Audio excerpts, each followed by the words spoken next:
So there are these two whales. And the first whale says to the second whale,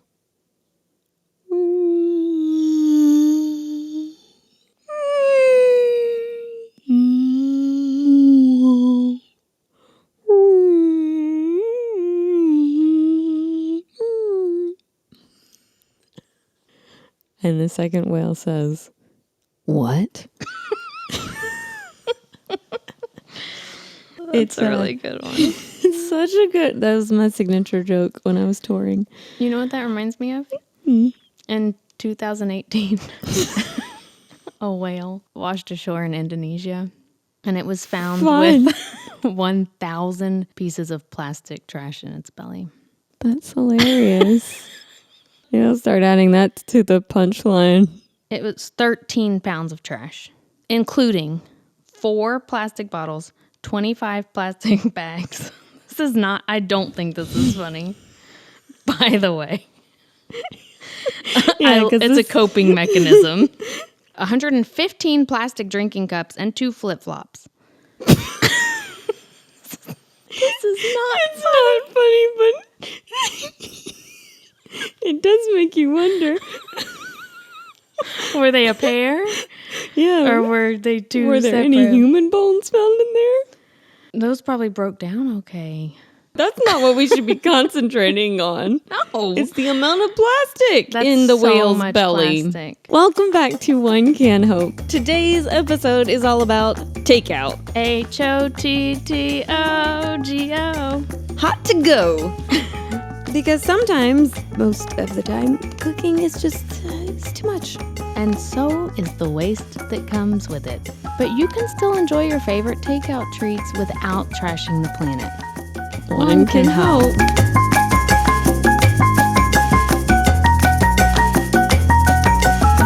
It's fact time.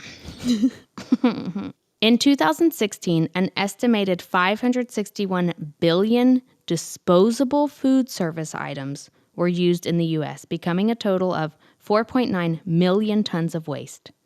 So cutlery, straws, that includes paper and plastic, plates and cups, napkins, all of that. And 75% of food service disposables were used for to-go orders, while 21% were used for dining in, where the items are just used and then thrown away, like if you go to a fast food restaurant, but you dine in kind of a thing. I found it fascinating that napkins were the largest contributor to waste by mass at 26% of the total, with cold cups and carrier bags tied for second place. What's a cold cup? Like a drink cup, a plastic drink cup Okay. that you would put ice in. Those were each 18%, cold All right. cups and plastic bags. And then clamshells and other containers rounded out the top 5. The plastic clamshells Yes, but that berries come in. but this is when I first started social media. Yeah. I was posting different upcycling things, and someone said, "Do you have any ideas for clamshells?"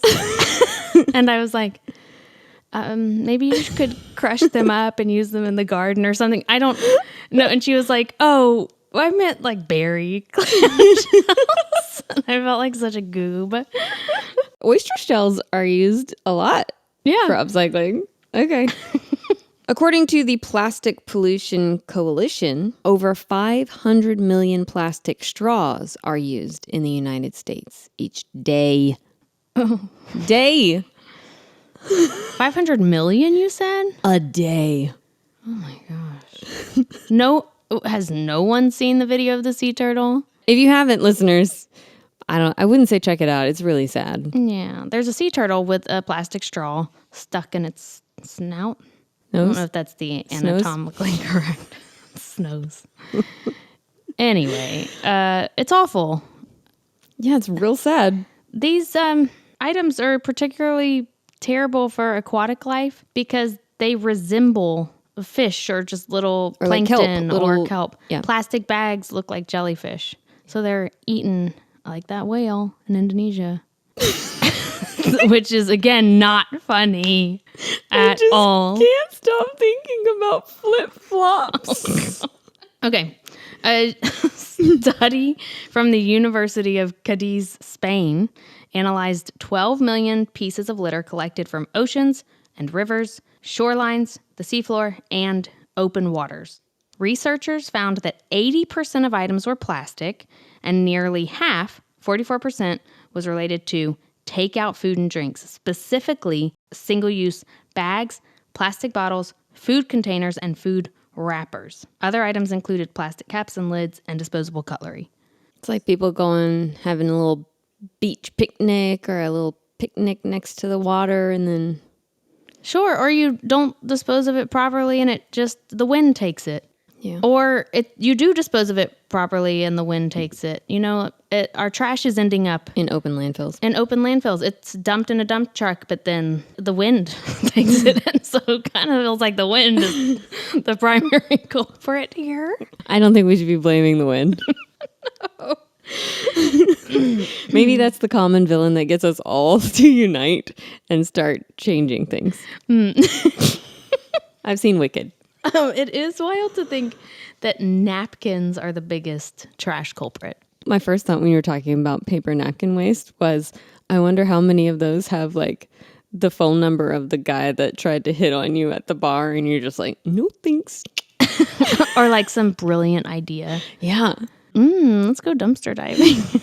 For desperate. Have you gotten a lot of phone numbers written on napkins? Well, not recently. You used to? I've never in my life. And it was just shocking because look at me. I mean, I spent a lot of time in bars. And I was a singer-songwriter touring the country. Let's just preface this. It wasn't because I was... Yes. I said look at me, but for those of you who can't see me, I mean, just listen to me. What? I'm hilarious. Oh, you are hilarious. I don't want to include that joke about flip-flops? Hilarious.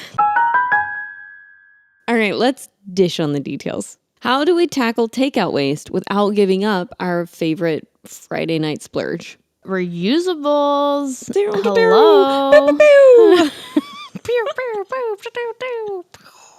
I truly don't go anywhere without my water bottle, my reusable water bottle. Right. Here for proof. Oh, me too. And, Twinsies. You know what? I'm going to take a sip. I'm a little parched. And then as you mentioned, you don't go anywhere without your travel mug. Yeah, I make my tea in the morning. And then if I'm feeling like I need another one during the day, I can go next door to the coffee shop and just ask them to put some tea in the travel mug then. Does your coffee shop, because I know some do this, does yours offer a discount if you bring your own mug? It doesn't, but to be fair, it's a nonprofit, and I would feel horrible even if they did say, you get a discount. I'd be like, you can keep it. Okay, all right. Because sometimes when you bring in your own cup, you can get 10 cents or 20 cents off. Yeah. Which I'm all for saving money. So we both bring our beverage containers. Also utensils. I am pretty bad about remembering utensils. I used to be really good. Now that I have the kids, it's just one of those things that slips through the cracks. And I would say I remember it like once a week. We go out twice a week. You just so 50% of the time. You just got to put 2 sets in your diaper bag because I know you're not forgetting that. No, but I do that and then we use them and then it's just, I need to make a checklist. I got it. I'm great about packing lunches in a reusable container. Yeah. Or a mason jar. I'll put a salad in a mason jar for me. Yeah, same. My lunch is always in a reusable glass container. We also set up the shop to where there's cutlery and everything. So it's not like I have to remember. So that was kind of a nice thing to have done in the workplace, was to make it to where even if I forget something, it's at the shop. Oh, I should just keep a box of utensils in the car. Like keep a little cupboard. Yeah. With plates and cups and stuff. We have these little tins that have expanding cutlery, so we just keep ours in the car. That's nice. I do want to be fully transparent. In my first trimester, I would pack a lunch, but by the time lunch came around, I was not feeling it. Yeah. To the point of nausea. Oh, I remember. There were times where I had to get something while I was out. I was too far away from home, and I decided I got to do this for the baby. Sure. I can't be starving No. myself or this child that I decided to have. Mm-hmm. I'm not perfect, and I just I don't know about that. to make sure. I never come across as someone who's doing all these things perfectly because the rest of the year I was really good, but the first 3 months of this pregnancy were really hard on me, and I was definitely getting some to-go things more often than I would normally. I'm so glad that you got that off your chest. I am perfect, so... No, I am very much not, and I definitely will... You're close, though. You're so close to perfect. No, I'm not at all. I think what's helpful, though, is my day-to-day life makes it very easy to avoid single-use things. Right. But that's not the case for everyone. And I still definitely go, there's this amazing Euro a block away from us, and I say no to the plate and the napkin and all the things, but the wrapper that it comes in is something that I can't really do anything with. Right. It's unavoidable. That doesn't mean that I'm not ever going to get the Euro. Yeah. I will get the Euro. I have mentioned before, I think, that we leave the house twice a week to bring my toddler to preschool, and the rest of the time we're at home.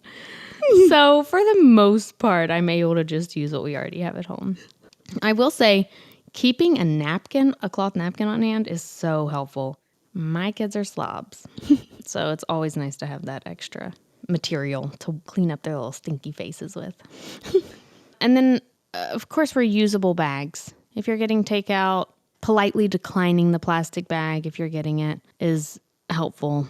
And bringing your own reusable bag is also a great way to avoid a single-use plastic. Cloth napkins are also really easy to reuse and wash. You can even use them to wrap your silverware if you're going to be bringing your silverware to go. That way it kind of protects your silverware, keeps them safe, keeps them clean. I definitely want to keep them safe. There are a lot of predators out here going after wanting that cutlery. Cutlery. But you've also in the past made little pouches with scrap fabric. I actually used a pair. Josh threw away or was getting rid of a pair of pants, and I'm not upcycling alley. I'm not sending any material to its grave. So I cut off one of the pant legs and just made it so that it had some dividers for cutlery, and it had a space for a napkin, and you could just fold it over and roll it and tie it, and it was very brilliant, easy and portable. And you don't have to do all that. You could just take some utensils from your drawer and make a little bag. To recap, if you're leaving the house with all your reusables, you might consider taking a water bottle, a travel mug, some cutlery, a napkin, and a to-go container. Yeah, whether that be like a reusable bag or jars or tiffins or something like that. A tiffin is a metal container. Right, with a lid. That way, if you had leftovers, you could put it in there, seal it up, bring it with you. Since we're talking about all this hot to-go stuff, there's an app called Too Good To Go that helps reduce food waste by connecting users to restaurants and cafes that have surplus food at the end of the day. So you can see what they have to offer and sign up and then go pick it up. This app does not apply to where I live in the country. It does apply to where I live, and I have used it. Yeah, because you live outside of Philly and you're in suburbs. Mm-hmm. With plenty of restaurants around. Yeah. I think I have one, and it's... But they're trashing their food waste at the end of the night. Oh, yeah. And nobody wants that anyway. But I have a friend in New York City who is getting probably 75% of his meals from this app because it's at a heavy discount. Right. But it's still a relatively fresh food. It has to be made... Yeah, it's end of day. That date. It's before it's expired. You don't get to choose what you're going to get, but it kind of lets you know, oh, this is a meal, or this is like a snack thing, or appetizer, pastries, dessert. Or some sort of bread assortment. It might be bagels, but I'll also get different meals. Sometimes it'll be pizza slices. If you have like food allergies or, aversions to certain foods, this is probably not the app for you. But if you're a little adventurous and you're like, let's see what we get tonight, then it's awesome. He will talk about it all the time. He's like, thank you so much for telling me about this app. The food is amazing. I'm eating like a king. for so much less than he would normally be paying. Because also the cafes or the restaurants that are doing this, it's better for them to make something. So there is incentive for them to, instead of just throwing it and it ends up, whether it's the compost or the trash, that they do make a little profit from whatever they would have just thrown away. And so much food waste is being diverted from a landfill. Yeah, it helps a ton with food waste. Anyway, it's a great app that I highly recommend. So a few practical tips for takeout. You can start by making your lunch or coffee at home. And that way you can use your own containers. And as I mentioned, bring some sort of container for any leftovers that you might have if you are going out to eat somewhere. It's nice to keep one on hand. I tend to keep a little sustainability kit kind of thing in the car with the utensils and maybe a container, just a random container. I don't even know. Sometimes I just need a container. They do make some nice collapsible silicone to-go containers that fit really easily in your bag. Yeah, they don't take up so much space. Because some are pretty bulky. A mayonnaise jar. Yeah, slightly larger. The glass containers. It's like an extra 5 pounds in your purse. That's all right. No thanks. Do you need any takeout containers? No, I'm good. Whack. Clink, clink, clink, clink. But imagine the workout. Yeah, right? That's basically my gym membership. So that's kind of whenever you're going somewhere to eat. But there are also some little takeout tactics that we could go over for whenever you're ordering food, either to be delivered or for pickup. So a lot of times you can decline the disposable utensils or the straws, the condiments, anything like that. Right, there's a checkbox when you're ordering online. Yeah, a lot of times. Or if there's not, you can always add it in the little note section or comment section, and hopefully they read it. But if for some reason they don't, there are ways to responsibly divert those single-use items. At the refillery, we actually did a collection. We've done a couple of collections where we take unused utensils and things from takeout. And those are then brought to different organizations around the city that use them to help feed people in need. So that's a really great way to continue to divert the waste from landfill to at least make sure it's being used. Or delay it from a landfill. Exactly, yeah, to delay it. Because it will inevitably end up in a landfill. But instead of just throwing it away when you didn't ask for it, it's a great way to make sure it's used first. Yeah, make sure those resources are appreciated. It is important to note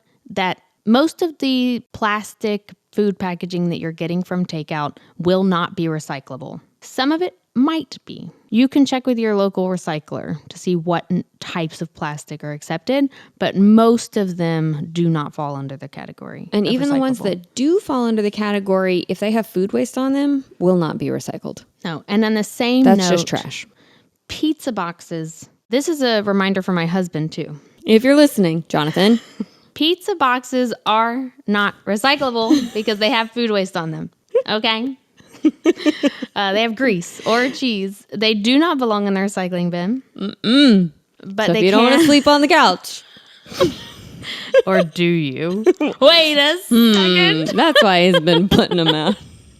But they can be composted. Yes.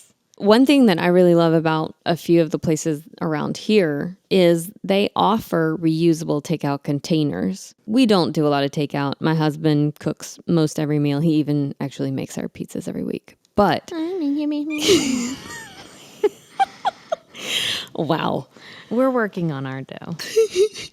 We actually were in a pretty good vibe, and then we had this whole gluten allergy thing. I want to be clear that that was not me being like, we don't do that. It was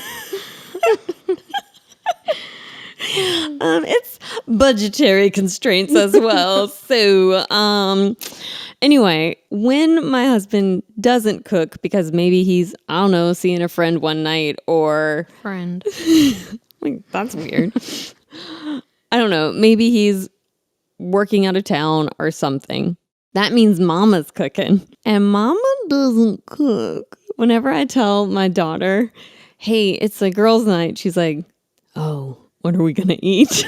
Oh, she's not excited because she knows it's takeout? She knows we're getting Indian food from the place that has reusable containers. Oh.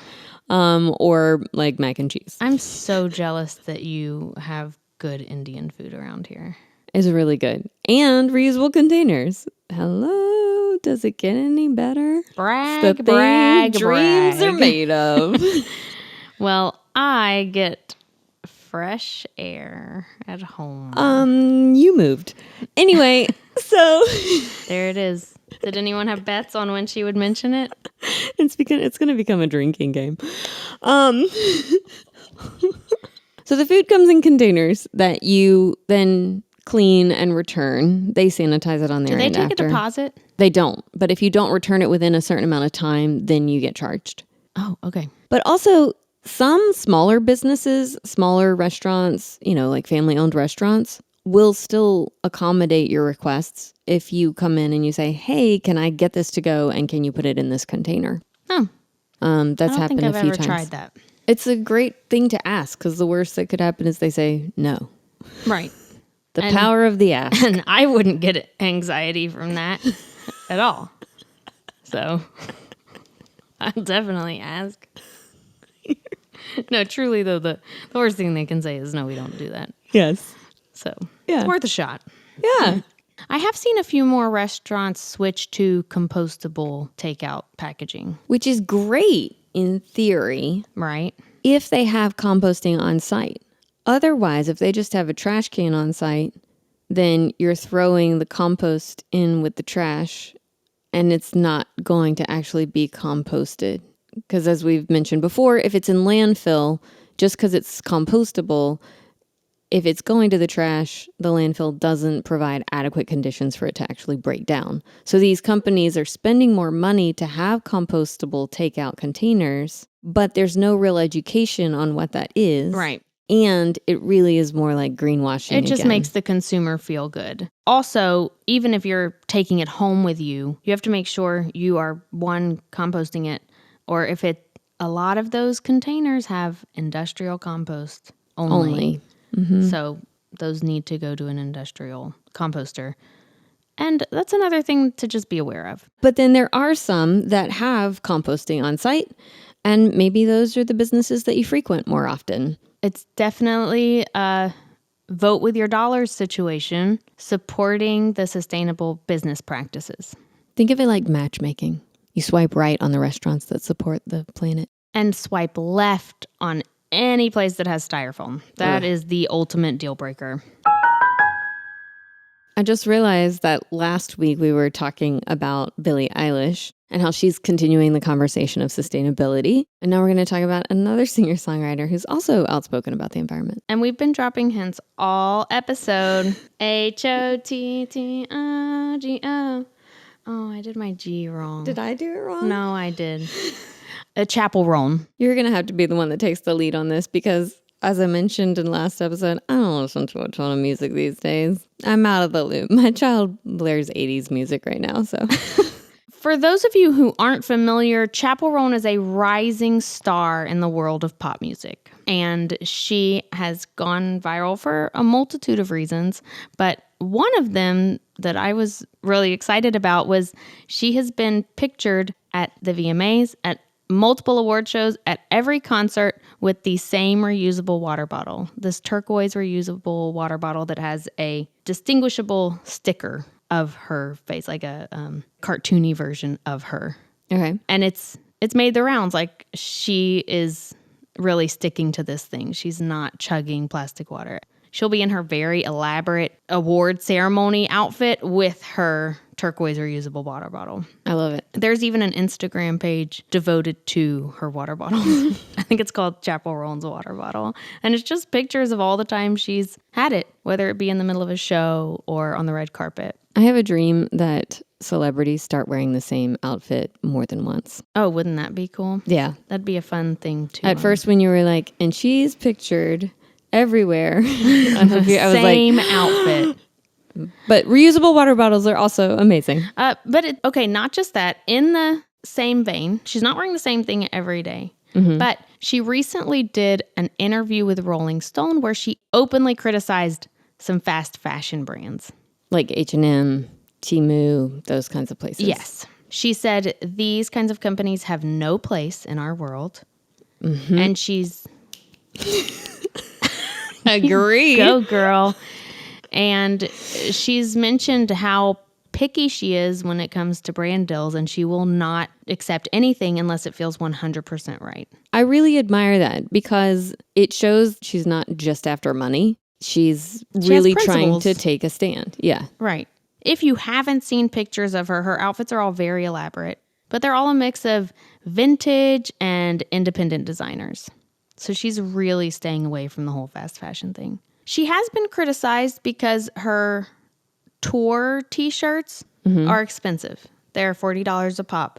But the reason for that is because they're made in collaboration with a company called Everybody World, which is a brand based solely in North America that uses 100% reclaimed cotton from no virgin sources.